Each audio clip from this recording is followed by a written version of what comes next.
আজকে আর একটা নতুন ক্লাস নিয়ে হাজির হয়েছি।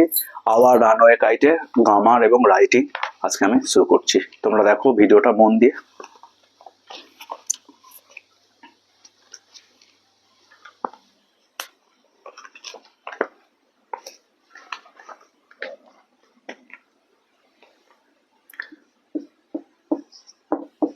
দশ নম্বর দাগে রয়েছে গ্রামারে হচ্ছে আমাদের ইন্টারোগেটিভ সেন্টেন্স হচ্ছে তৈরি করতে হবে।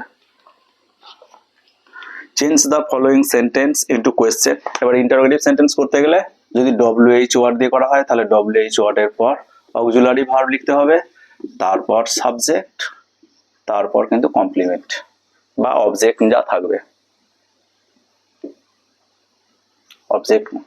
আর ডব্লিউএইচ ওয়ার্ড না থাকলে auxiliary verb, subject plus complement বা অবজেক্ট যা আছে সেটা। না চলো আমরা এবার ডব্লিউএইচ কোশ্চেন তৈরি করি।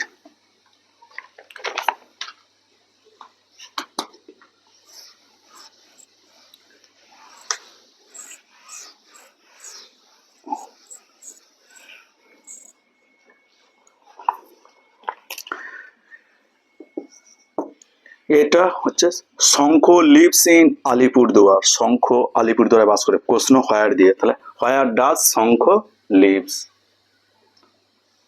উত্তর হচ্ছে হোয়ার ডাজ, আরে প্রশ্নটা একটু মানে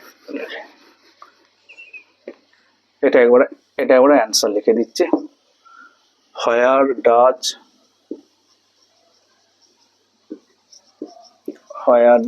এটা ডব্লিউএইচ ওয়ার্ড, এখানে অক্সিলারি ভার্ব, শঙ্খ সাবজেক্ট,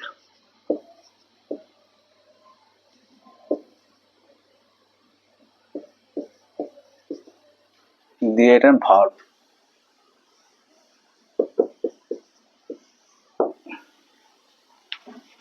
তাহলে কি রইল? WH word, auxiliary verb, subject, ভার্বটাই বলতে ভুলে গেছিলাম, তারপর হচ্ছে অবজেক্ট বা complement.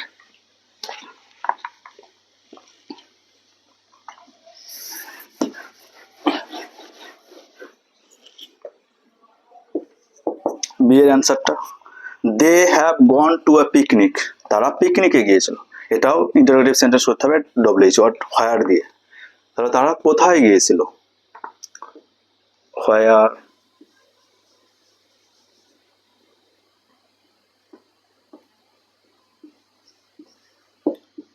Have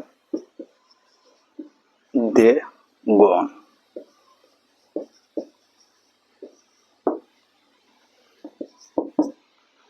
I went to school yesterday, সি এরটা, এটা ডিড দিয়ে, তাহলে অক্সিলারি ভার্ব দিয়ে আমরা করবো এটা ডিড দিয়ে। এখানে শুধু অক্সিলারি ভার্ব, আই আছে ইউ দিয়ে প্রশ্ন করে দেবো, did you go to school yesterday?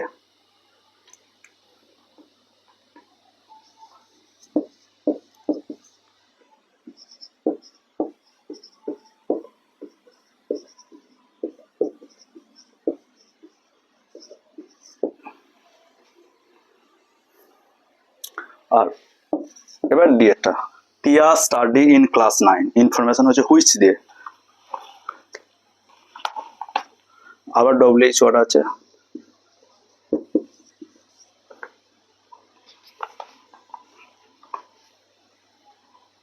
Which class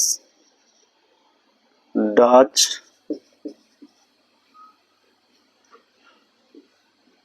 টিয়া স্টাডি ইন। এখানে থার্ড পার্সন সিঙ্গুলার নাম্বার বলে কিন্তু ডাজ হয়েছে, এটাও থার্ড পার্সন সিঙ্গুলার নাম্বার বলে ডাজ হয়েছে। এখানে ডিড আছে বলে ভার্বের বি1 বসেছে।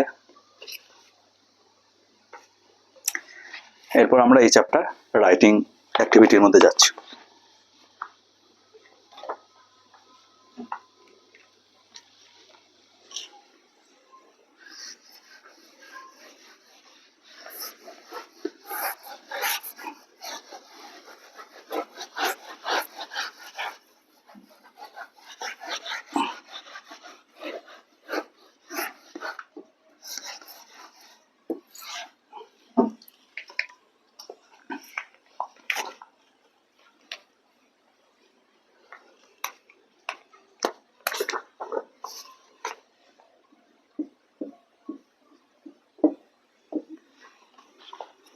Suppose your bicycle has a sudden tyre puncture on your way to school. তোমার স্কুল যাওয়ার পথে ধরে নাও যে বাইসাইকেলটা হচ্ছে টায়ার পাংচার হয়েছে। You have taken the cycle to repair a shop. তুমি একটা সাইকেল সারানোর দোকানে গেছো। রাইট অ্যান ইমাজিনারি ডায়লগ, এবং সেখান থেকে একটা কথোপকথন হচ্ছে কাল্পনিক, with 100 words between the shopkeeper and you. Shopkeeper এবং তোমার মধ্যে যে কথোপকথন হচ্ছে সেটা বলি। দেখো কিভাবে লিখছি।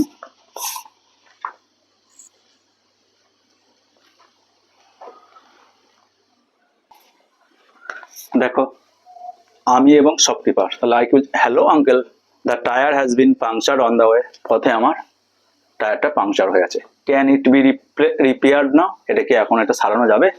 Shopkeeper yes that's my job, এটাই তোমার কাজ। Let me see the tyre, আগে টায়ারটা দেখতে দাও।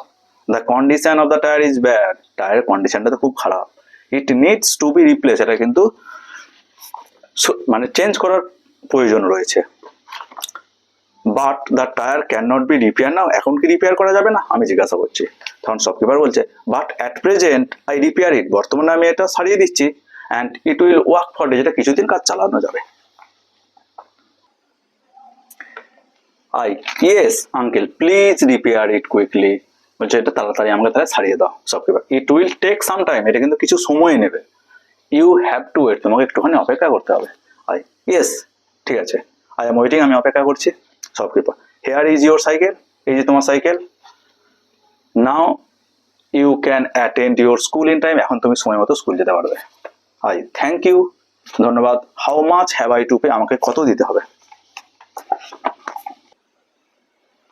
শপকিপার অনলি আরেস্টিং, মানে মাত্র 10 টাকা।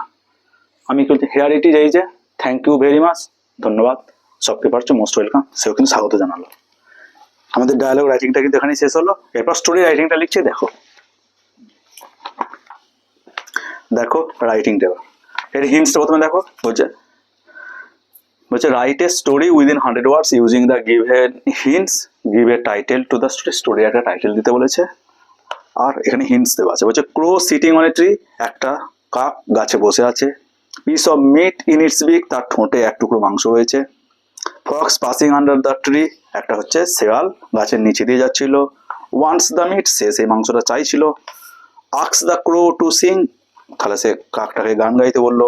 ক্রো keeps meat under its feet, ক্রোটা সেই মাংসর টুকরোটা তার পায়ের নিচে রেখে অ্যান্ড সিং গাইলো। ফুল ফক্স লিভস, হচ্ছে শিয়ালটা বোকা বেনে চলে গেল।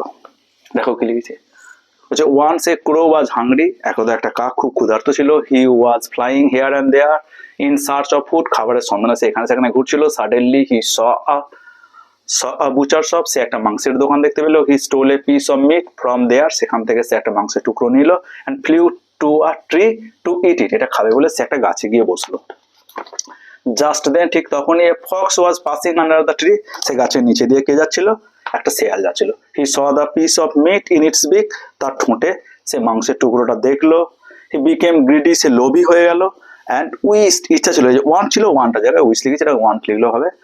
যে wish to have that piece of meat, সে চাইছিল সে মাংসের টুকরোটা পেতে।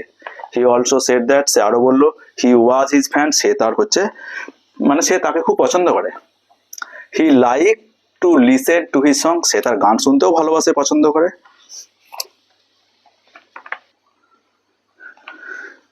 শেয়ালের প্রশংসা শুনে, হেয়ারিং এটা শুনে, the crow was highly pleased, ক্রো খুব কিন্তু খুশি হয়ে গেছিল। He kept meat under his feet, সে কিন্তু মাংসের টুকরোটা তার পায়ের নিচে রাখলো। অ্যান্ড স্টার্টেড সিং, এবং গান গাইতে শুরু করলো। Das the Fox was fooled, এইভাবে কিন্তু শেয়ালটা বোকা বেনে গেল। অ্যান্ড লেফট দ্য প্লেস, সেই জায়গা ছেড়ে চলে গেল। তাহলে স্টোরিটা কিন্তু এখানেই শেষ হয়ে গেল।